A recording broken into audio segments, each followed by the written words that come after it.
Parliament శీతాకాల సమావేశాలపై MP Chamala Kiran Kumar Reddy. Parliament శీతాకాల సమావేశాలపై Bhuvanagiri MP Chamala Kiran Kumar Reddy స్పందించారు. కేవలం 15 రోజులే నిర్వహించడంపై అభ్యంతరం వ్యక్తం చేశారు. దేశ భద్రత, ఢిల్లీ కాలుష్యం, ప్రజాస్వామ్యం, రాష్ట్రాల ఆర్థిక భద్రత వంటి కీలక అంశాలపై చర్చ జరగాలని డిమాండ్ చేశారు. తెలంగాణకు రావాల్సిన నిధులు, ప్రకృతి విపత్తుల సహాయంపై కేంద్ర వైఖరిని ప్రశ్నిస్తామన్నారు. విపక్ష ఎంపీలతో కలిసి పోరాటం చేస్తామని తెలిపారు. ఈరోజు వింటర్ పార్లమెంట్ సెషన్ మొదటి రోజు. ఈ సెషన్ కేవలం 15 రోజులు మాత్రమే ఈ బీజేపీ ప్రభుత్వం, ఈ ఎన్డీఏ ప్రభుత్వం పెట్టడాన్ని చూస్తుంటే వాళ్ళకి ఎట్టి పరిస్థితుల్లో ఈ యొక్క డిసెంబర్ వింటర్ సెషన్లో ఏమాత్రము చర్చలు జరగొద్దనే విధంగానే పెట్టినట్టుగా కనపడుతుంది. ఎందుకంటే ఈరోజు భారతదేశంలో చాలా ఇష్యూస్ మీద చర్చించాల్సిన అవసరం ఉంది ఈ పార్లమెంట్లో. ఎందుకంటే సెక్యూరిటీ అనేది, ప్రజల కోసం సెక్యూరిటీ అనేది ఒక అంశం, మొదటి అంశం. ఎందుకంటే ప్రజలకు ఈరోజు ఎర్రకోట దగ్గరనే బాంబ్ బ్లాస్ట్ జరిగే పరిస్థితి వస్తే మరి హోమ్ అఫేర్స్ ఏం చేస్తున్నట్టు? మరి ఇది జరగాలి కదా చర్చ.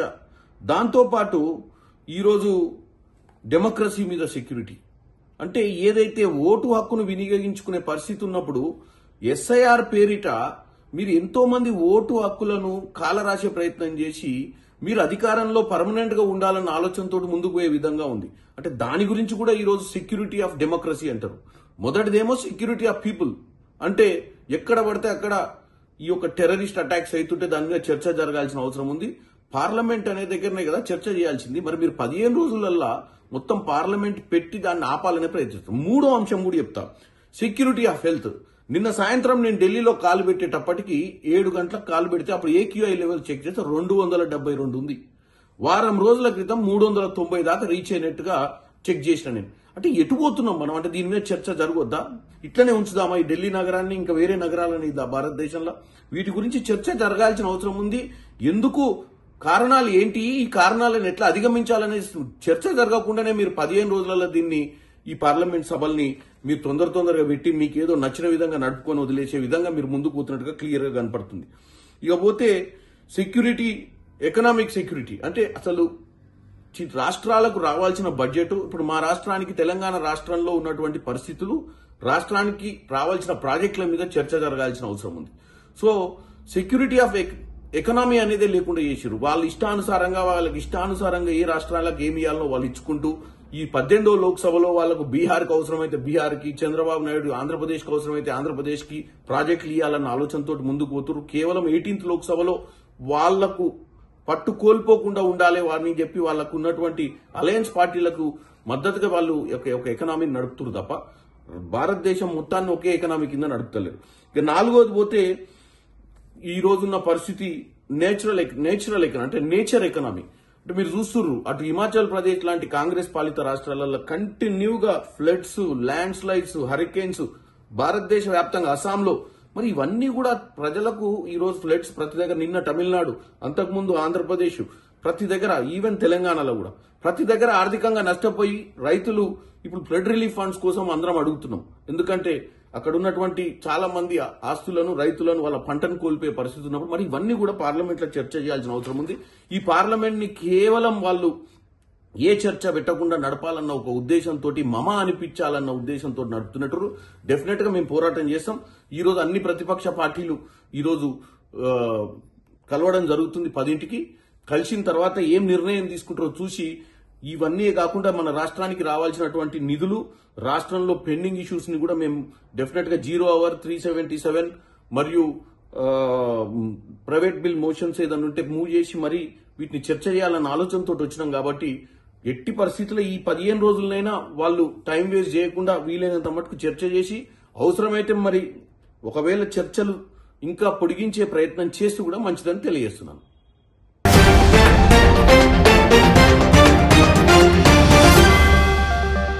బీఆర్ఎస్ 10 ఏళ్ల పాలనలో తెలంగాణ ఉద్యమకారులను ఆగం చేశారు. ప్రజా సంఘాలను, ఉద్యమకారులను పట్టించుకోకుండా వారిని అవమానించారు. ఇప్పుడు కాంగ్రెస్ ప్రభుత్వం చేస్తున్న అభివృద్ధిపై విమర్శలు చేస్తున్నారు. రాజకీయాలు చేయడానికి 2014 నుంచి 23 వరకు ఎక్కడా పట్టించుకోలేదు తెలంగాణ విషయాలని. తెలంగాణ ప్రజా సంఘాలను పట్టించుకోలేరు, తెలంగాణ కవులను పట్టించుకోలేరు, తెలంగాణ కళాకారులను పట్టించుకోరు, తెలంగాణ ఉద్యమకాలను పట్టించుకోలేరు. ఇప్పుడేమో అన్ని మాట్లాడుతున్నారు. 10 ఏళ్ళు మీరు ఏం చేసి చెప్పగలరా? ఉద్యమకారులకు, తెలంగాణ కోసం ప్రాణత్యాగాలు చేసిన ఉద్యమకారులకు మీరు ఏం చేసిరో చెప్పగలరా? అవమానించిర్రు, అవహేళన చేసిర్రు, ఇబ్బంది పెట్టిర్రు, ఇంకా సెక్రటరియట్ కి రాకుండా ఎన్నో ఆటంకాలు సృష్టించిర్రు. ఈ పెద్ద మనిషి అంట నెక్స్ట్ వచ్చే అధికారంలో అంట రాజీవ్ గాంధీ గారి విగ్రహం తీస్తారంట సెక్రటరీ దగ్గర. టచ్ చేసి చూడు బిడ్డ, నీకు దమ్ము ధైర్యం ఉంటే రాజీవ్ గాంధీ గారి విగ్రహం టచ్ చేసి చూడు. నువ్వు ప్రతి కాంగ్రెస్ పార్టీ కార్యకర్త మానవబాంబు అవుతాడు. నీకు దమ్ము ధైర్యం ఉంటే కల్వకుంట్ల తారక రామారావు, నీకు దమ్ము ధైర్యం ఉంటే రాజీవ్ గాంధీ గారి విగ్రహం టచ్ చేసి చూడు. వాళ్ళ కుటుంబం గురించి నువ్వు మాట్లాడేది. నువ్వేంత, నీ స్థాయి ఎంత? వస్తుంది డిసెంబర్ 3, ఇంక 2 రోజుల్లో. 2 సంవత్సరాలు మీ అహంకార పాలనని బొందబెట్టిన రోజు, మీ దుర్మార్గ పాలనని రేవంత్ రెడ్డి గారు బొందబెట్టిన రోజు, మీ దొర పాలనని సమాధి కట్టిన రోజు డిసెంబర్ 3, 2023 రాబోతుంది. గతం మర్చిపోతే ఎట్లా?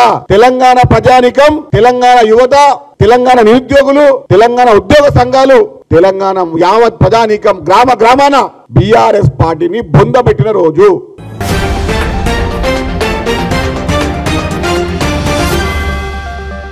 అక్క చెల్లెళ్లపైకి దూసుకెళ్లిన బస్సు. ఉత్తరప్రదేశ్లోని రాంపూర్లో ఘోర ప్రమాదం చోటు చేసుకుంది. 2 అక్క చెల్లెళ్లపైకి బస్సు దూసుకెళ్లింది. బిలాస్పూర్ మిల్జన్ ఎడ్యుకేషన్ అకాడమీకి చెందిన విద్యార్థులు బస్సు దిగి ముందు వైపుకు వెళ్లారు. పిల్లల్ని గమనించని డ్రైవర్ ముందుకు పోనివ్వడంతో అనాబియా టైర్ల కింద పడి చనిపోయింది. బస్సు మధ్యలో పడడంతో జన్నత్ స్వల్ప గాయాలతో బయటపడింది. ఇందుకు సంబంధించిన విజువల్స్ అక్కడికి సీసీటీవీలో రికార్డ్ అయ్యాయి.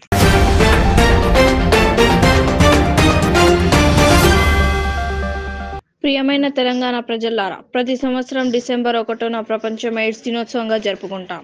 ఈ సందర్భంగా మన రాష్ట్రంలోని ప్రతి పౌరుడికి జాగ్రత్తలు, అవగాహన మరియు ముందస్తు జాగృతి ఎంతో అవసరమని తెలియజేస్తున్నాను. ఎయిడ్స్ వ్యాధి నుండి రక్షణ పొందడానికి సరైన సమాచారం, సురక్షితమైన జీవన శైలి మరియు సమయానికి తీసుకునే పరీక్షలు చాలా ముఖ్యం. ఎయిడ్స్ ఒక భయం కాదు, సమయానికి నిర్ధారణ చేసే చికిత్స అందుబాటులో ఉంది. ప్రభుత్వం నుండి ఉచిత వైద్య సదుపాయాలు అందిస్తున్నాం.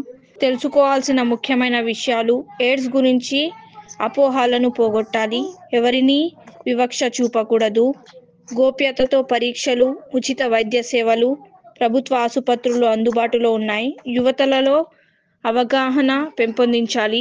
రక్షణ అంటే జాగ్రత్త అంటే ఆరోగ్యం. మన రాష్ట్రం ఎయిడ్స్ లేని సమాజంగా మారాలంటే ప్రతి ఒక్కరి సహకారం అవసరం. ఈ ఎయిడ్స్ దినోత్సవం సందర్భంగా జీవితాన్ని ప్రేమించండి, ఆరోగ్యాన్ని కాపాడుకోండి. ఎయిడ్స్ పై విజయం సాధిద్దాం, ఆరోగ్య తెలంగాణను నిర్మిద్దాం. దామోదర్ రాజనరసింహ, తెలంగాణ రాష్ట్ర వైద్య ఆరోగ్య శాఖ మంత్రి వర్యులు.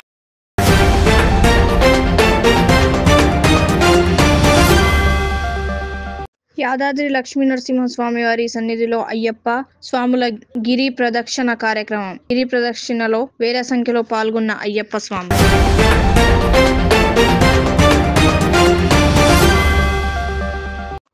పార్లమెంటులో ఆరోగ్యకర చర్చలు కొనసాగాలి. మోదీ. ప్రజాస్వామ్య దేశంలో అందరి అభిప్రాయాలు తెలుసుకోవాలని ప్రధాని మోదీ అన్నారు. చట్టసభలో సమయానికి చర్చలు తప్పనిసరి అని పేర్కొన్నారు. పార్లమెంటు శీతాకాల సమావేశాల ప్రారంభ నేపథ్యంలో మీడియాతో మాట్లాడారు. దేశ ప్రగతి కోసం పార్లమెంటులో మంచి చర్చలు కొనసాగాలని ఆకాంక్షించారు. వికసిత్ భారత్ లక్ష్యం సాధించేందుకు ప్రయత్నిస్తున్నట్లు తెలిపారు. దేశాభివృద్ధి కోసం విపక్షాలు కూడా తమతో కలిసి రావాలని పిలుపునిచ్చారు. పరాజయాన్ని ఒప్పుకునే మనసు విపక్షానికి లేదన్నారు.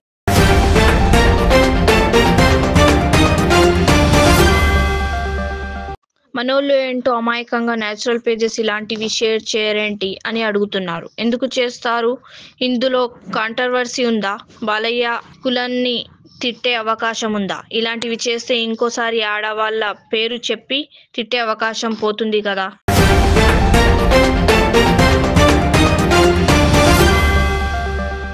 ఇంగ్లీష్ చదివినోడు తెలంగాణను ఆగం చేస్తే తెలుగు చదివినోడు తెలంగాణను నిర్మించవట్టే. నాడు ఇంగ్లీష్ రాదు అని హేళన చేస్తే నేడు ప్రపంచం మొత్తం తెలంగాణ వైపు అడుగులు వేసే విధంగా ముందుకు తీసుకెళ్తున్నారు రేవంత్ అన్న.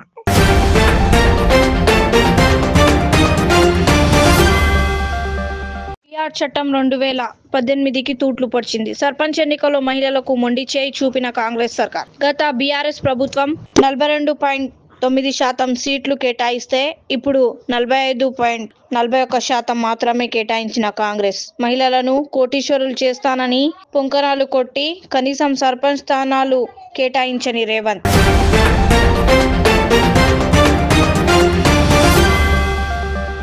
రెండేళ్ల రేవంత్ పాలన. తెలంగాణలో సంక్షేమం ఆక్రందన. మానవీయ పథకాలు ఆపివేయడమే మార్పా? కేసీఆర్ హయాంలో పసిగుడ్డు నుంచి పండు ముసలికి అందిన సంక్షేమ ఫలాలు. ప్రజాపాలన పేరిట గద్దెనెక్కిన పథకాలు నిలిపివేసిన కాంగ్రెస్. రెండేండ్లుగా గర్భిణీలు, బాలింతలకు అందని స్కీమ్లు. బడి పిల్లల బ్రేక్ఫాస్ట్, సామాజిక వర్గాలకు సాయం నిలిపివేత. ఆనవాళ్లు చెరిపేసే ఆతృతలో మానవత్వం మరిచిన పాలన. ఉన్న పథకాలు ఆపి ఉత్తముచ్చట్లు చెప్తున్న కాంగ్రెస్ నేతలు. పాలనలో రాజనీతిజ్ఞత కాదు, కనీస విజ్ఞత కూడా కరువు. కాంగ్రెస్ను నమ్మితే నట్టేట ముంచిందని ప్రజల ఆవేదన.